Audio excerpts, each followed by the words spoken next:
Our next lesson is 9.11, talking about spheres. For spheres, we're going to be working with volume and surface area, and we're just going to be basically straight up following our formulas here. So we're on page number 17. For the sphere, the pieces that I need you to know from this drawing right here are going to be the center of the sphere, which is right smack dab in the center, and the sphere is made up of the three-dimensional points, so it kind of goes all around, that are equidistant from that center, kind of similar to the circle. And all those points, that line that gets drawn from the center to the outside, those are actually all called radii again. So we do have the radius here. We do have the diameter going all the way across the sphere as well. It cuts through that center point.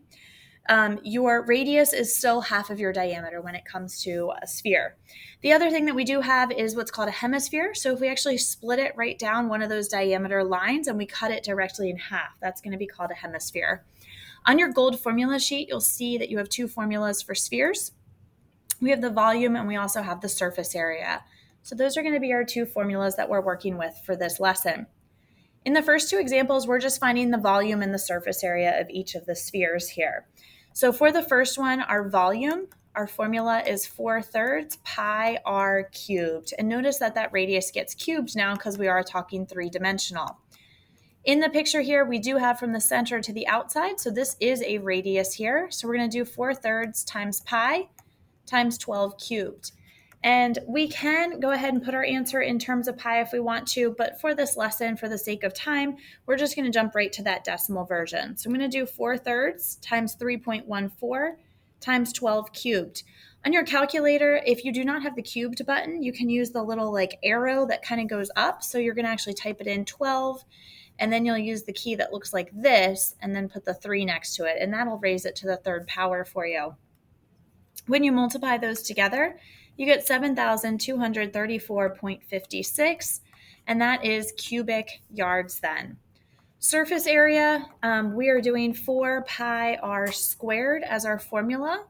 So my surface area on this one is 4 times pi times 12 squared.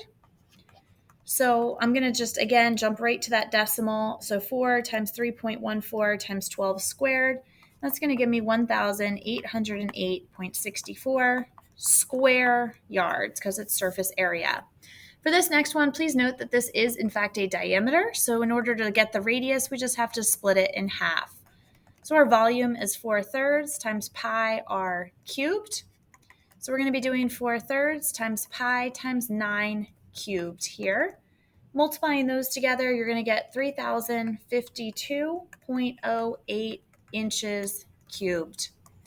Surface area then is 4 pi r squared. So we're going to plug in 4 times pi times 9 squared. So your surface area, jumping right to that decimal version, is going to be a total of 1,017.36 inches squared. For the next page, page number 18, we have a hemisphere. We're just going to find volume of this one because the surface area formula gets a little complicated because you would have to figure out half of that sphere surface area, but then you would have to add back in that circle that's actually showing now as well. So when we talk about a hemisphere, we're going to take the formula for volume of our sphere, which is 4/3 pi r cubed, and we're going to just do half of this. So we're going to put that 1/2 out front. That signals to us that we have only half of the sphere, which is our hemisphere then. So for this one, my diameter goes all the way across here at 26, which tells me that the radius is going to be 13. So for our volume, we have 1/2 times 4/3 times pi times 13 cubed. Because this is going to get pretty complicated, pretty ugly really quickly, we're just going to go ahead, again, jump right to that decimal version. So I'm going to do 1/2 times 4/3 times 3.14 times 13 cubed. And that is going to give me a pretty large number here of 4,599.05. The 3 goes after that and repeats. We're just going to chop it off at that point and call it cubic feet. Secondly, on this page, there's an application problem. A volleyball has a diameter of 10 inches. Volleyball would be your sphere. If the diameter is 10, that tells you the radius is then 5. A pump can inflate the ball at a rate of 325 cubic inches per minute. How long will it take to inflate the ball? Round to the nearest tenth. So for us, we need to first figure out what the volume of the ball is. So our formula is 4/3 pi r cubed. So we're going to do 4/3 times pi, or 3.14 times 5 cubed. Multiplying that out, I get a volume of 523.3 cubic inches. Just like we did in the last couple examples with these applications, we want to set up a proportion would be the correct thing. So we have 325 cubic inches per minute. So we have cubic inches over minutes.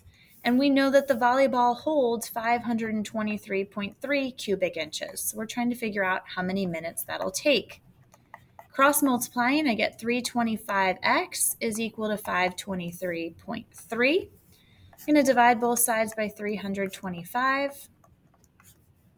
And I'm going to get x is equal to 1.61. So rounded to the nearest tenth, that's going to be 1.6. And we're going to call that minutes. And that is your lesson on spheres.